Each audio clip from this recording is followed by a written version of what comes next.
For the 6th Christmas in a row, no one called, no one asked, and no one cared. I used to tell myself they'd just forgotten, that families get busy, that maybe next year would be different. But this year, as the first snow fell against my empty window, I realized something painful. I wasn't forgotten. I was erased. And the moment I understood that, something inside me changed. This Christmas, I wouldn't be waiting for them. They'd be waiting for me. It started, like always, with silence. No messages in the family group chat. No calls from my daughter. No card from my son. Just the hollow hum of the heater and the soft clinking of my spoon against a half-empty cup of coffee.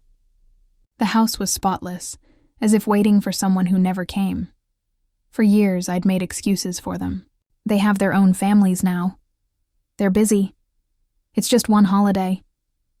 But every December, the ache grew louder, heavier, harder to swallow. I kept their photos on the mantle. Smiling faces frozen in a time when we still belonged to each other. This year was supposed to be different. I'd even sent small gifts weeks early, hand-wrapped with notes written in my best handwriting.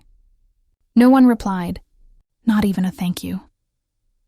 When I saw my neighbor's driveway filled with cars, kids running in the snow, I felt something sharp twist inside my chest. Envy mixed with grief. But beneath it all, something new flickered to life. Resolve. If my family could move on without me, maybe it was time I learned to move on from them. Not out of bitterness, but out of survival. I stood by the window, watching snow blanket the world in silence, and whispered to myself, this year, I won't wait for an invitation. I'll create my own celebration, one they'll never forget. The next morning, I woke up before dawn. The house was quiet except for the soft ticking of the clock in the kitchen. Usually, I'd spend December decorating, pulling out the same dusty boxes of ornaments, the ones my late husband and I had collected over the years. But this time I didn't. I stared at those boxes stacked in the corner and realized they didn't bring joy anymore. They only reminded me of the people who never showed up to see them. Instead, I opened my laptop and typed, cabins for sale near Pine Valley. I'd always dreamed of escaping to the mountains, a place where no one could reach me unless I wanted them to. Dozens of listings appeared, but one caught my eye immediately. A cedar cabin with glass walls overlooking a frozen lake. It looked peaceful, untouched, and so beautifully isolated it almost hurt to look at. Something inside me whispered, that's where you start over. By noon, I was on the phone with a realtor. Her name was Claire. Brisk, efficient, polite. It's unusual, she said, for someone to buy property this time of year. Most people are planning family gatherings. I guess I'm not most people anymore, I replied. 2 days later, I drove 3 hours north through winding roads and snowfall so heavy it looked like the sky was being erased. When I arrived, Claire was waiting with a clipboard and an uncertain smile. You sure you want this place all to yourself? She asked. I've been surrounded by people who made me feel alone, I said softly. I think solitude might be kinder. The cabin was breathtaking. Floor-to-ceiling windows, a stone fireplace, polished wooden floors that gleamed like honey. Every room smelled faintly of pine and possibility. For the first time in years, I felt safe, no expectations, no judgment, no empty chairs waiting for apologies. When Claire handed me the keys, I didn't hesitate. I signed the papers right there, the pen trembling in my hand as if it understood the weight of what I was doing. That night, I sat by the fire with a single glass of wine and no music, just silence and snow tapping softly against the windows. It was the first Christmas season in years that didn't feel like punishment, but the universe has a cruel sense of timing. 3 days later, my phone buzzed. A message from my daughter, Lily. Mom, where are you? Dad said you moved. Then another from my son, Ben.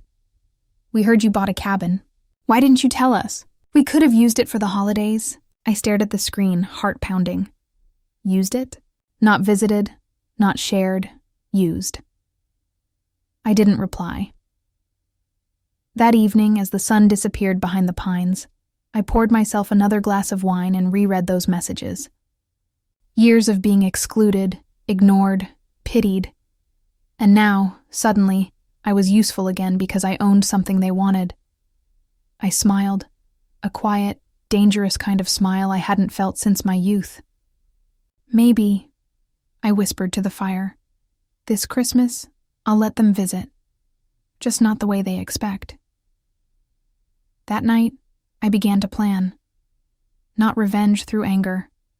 That would make me just like them. No, this would be a lesson. A boundary drawn so clearly it could never be crossed again.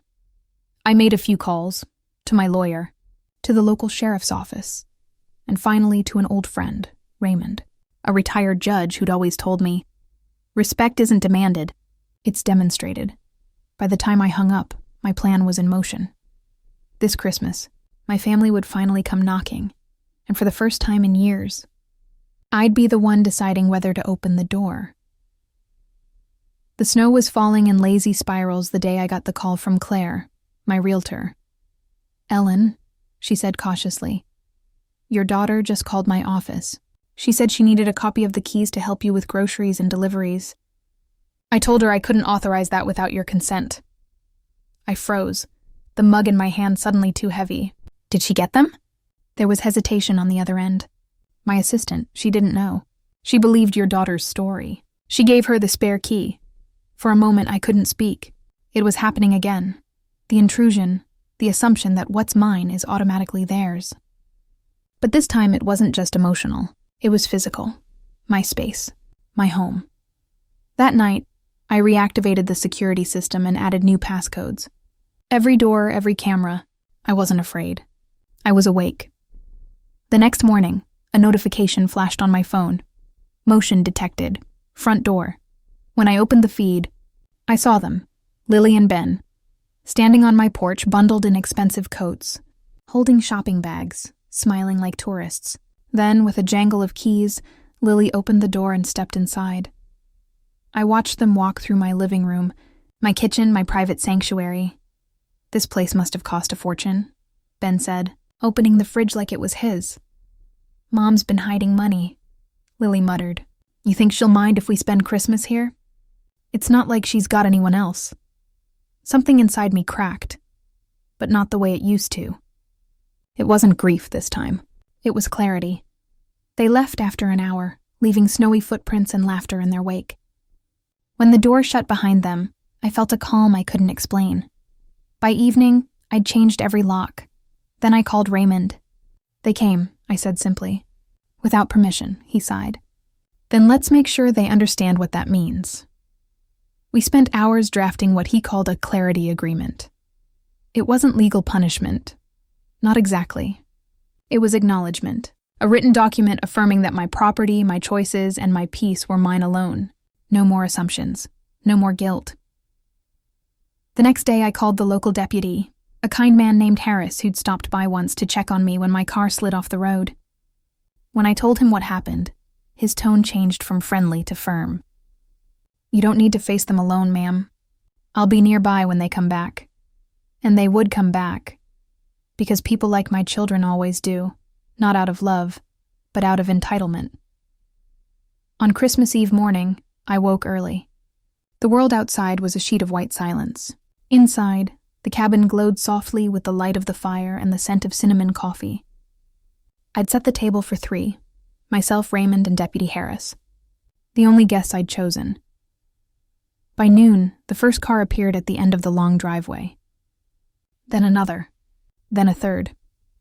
I opened the security feed and watched the parade unfold. My family, dressed for the holidays, smiles wide, arms full of gifts, like the years of silence had never existed. They think they're walking into a reunion, Raymond said, sipping his coffee. They're walking into a lesson, I replied. The knock came at 2:45. Sharp, confident. I took a deep breath and opened the door. Merry Christmas, Lily chirped, stepping forward for a hug. Behind her, Ben and his wife smiled like politicians. Surprise, I said evenly. It certainly is, they blinked. You didn't tell us you were spending Christmas up here, Ben said. You didn't ask, I replied. Their laughter faltered. Deputy Harris appeared in the doorway behind me. calm and quiet in his uniform. "What's this?" Lily asked, her voice cracking. "This," I said, "is protection. For my peace, my property, and my boundaries." Ben frowned. "Mom, this is ridiculous. We're family. You can't treat us like strangers." I met his eyes, the same eyes that had looked past me for 5 years. "Then maybe you shouldn't have acted like them." The silence that followed was sharp enough to cut. I stepped aside. "Come in, we need to talk." Inside, the fire flickered across their uneasy faces. Raymond stood by the mantel, papers in hand, while Harris remained quietly near the door. "2 days ago," I began, turning the TV screen toward them, "you entered this home without permission." Ben opened his mouth, but I pressed play. Their voices echoed through the room, laughing, commenting on the cost, mocking. When it ended, no one spoke. Finally, Raymond stepped forward. "Mrs. Parker has decided not to pursue charges," he said, "as long as you agree to respect her privacy and boundaries moving forward." "This document makes that clear," Lily's husband scoffed. "You can't be serious. A contract? With your own mother?" I smiled faintly. "If that's what it takes for my children to understand respect, then yes." The fire popped. No one moved. Then my youngest grandchild, Emma, whispered, "Grandma, are we in trouble?" I knelt beside her, my voice softening. "No, sweetheart. The grown-ups just need to learn how to be kind again." When I stood, my eyes met my children's. "This isn't punishment," I said quietly. "It's a boundary, one you should have learned a long time ago." For a long moment, no one said a word. The crackle of the fire filled the silence, the only sound in a room once built on love and laughter. Lily's eyes darted between the screen and me, her face pale. "Mom," she said finally, "you can't be serious about all this. We just wanted to see you—" "To see me?" I interrupted softly. "Or to see what I have." Her mouth opened, then closed again. Ben sighed and rubbed his forehead. "This is getting out of hand. We didn't mean anything by it. You've always been welcome at our homes. We just thought you thought I'd always be waiting," I said. "Waiting for scraps of your time. For a last-minute call. For some sign that I still mattered." Raymond's calm voice broke in gently. "Mrs. Parker's asked each of you to sign this acknowledgement not as punishment, but as protection. She's not asking for obedience, just respect." Ben's wife scoffed. "Respect? You're acting like we're criminals." Deputy Harris cleared his throat. "Entering someone's home without consent, with a key you weren't authorized to have, is a crime." That shut her up quickly. I turned to Lily, who was still standing near the window, her reflection trembling in the glass. "Do you remember the last Christmas we spent together?"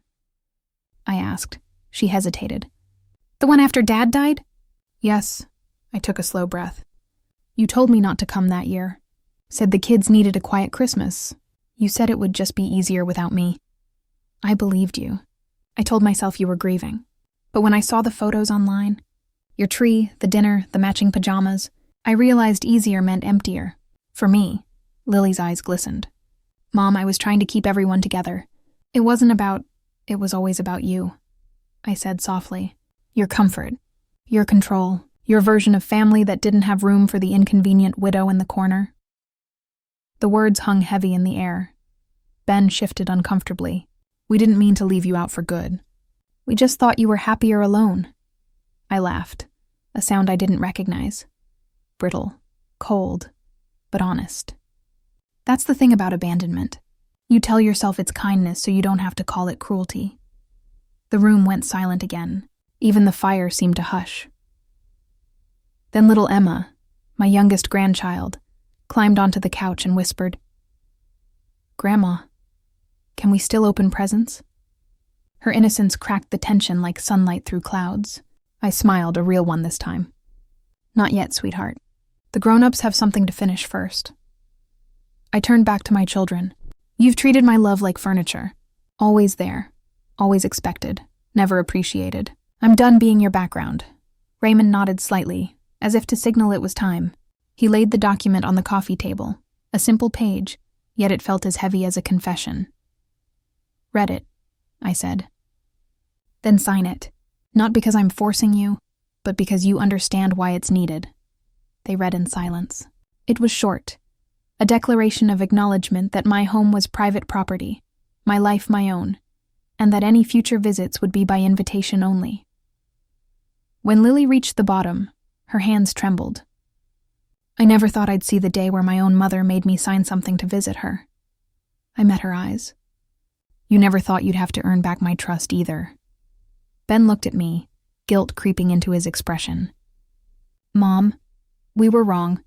About all of it. We just didn't know how to reach you. I shook my head slowly. You didn't try. You just assumed I'd still be here, waiting like always. For the first time, their confidence faltered. I could see the cracks forming, the self-assurance slipping away, replaced by something raw, something real. Lily's voice broke. Mom, when Dad died, I didn't know how to talk to you. Every word felt like it might break you, so I stopped calling. I thought silence would hurt less. My throat tightened, but I didn't let the tears fall. It did hurt less, for you. Not for me. Ben swallowed hard. We made a mess of things. We should have called. We should have been there. Raymond handed them each a pen. Then start fixing it, he said quietly. One by one they signed. No arguments this time. Just the quiet scratch of ink and the soft hiss of the fire. When they were done, I looked at them. Really looked. The children I'd raised, the strangers they'd become, and the possibility that maybe, just maybe, something good could grow from the wreckage. This paper, I said, holding it up, isn't about rules.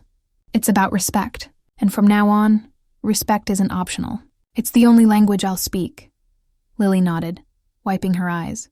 I understand, and I'm sorry, Mom. We've been selfish. Ben placed a hand on her shoulder. We all have. The firelight caught their faces, softer now, humbled, human. For years, I'd imagined this moment would feel like revenge. But standing there, it didn't. It felt like release. Emma tugged on my sleeve. Grandma, can we open presents now? I smiled, tears finally spilling over. Yes, sweetheart. Now we can. She ran to the small tree in the corner, the one I'd decorated alone, and began handing out the modest gifts I'd wrapped. Not expensive things, just tokens of thought. For the first time in years, the laughter that filled my home didn't feel forced. Raymond leaned close and murmured, You did it, Ellen. You took your peace back. I nodded. And I didn't even have to raise my voice. As the evening wore on, the tension melted into quiet warmth. Ben helped clean the dishes. Lily sat by the fire, telling stories from childhood. Even their spouses softened, offering awkward but sincere smiles. It wasn't perfect. It wasn't a movie ending, but it was real. Later, as they packed up to leave, Lily hesitated at the door. Mom, she said softly, can we come by tomorrow? Just for dinner? If that's okay with you, I smiled faintly. You may.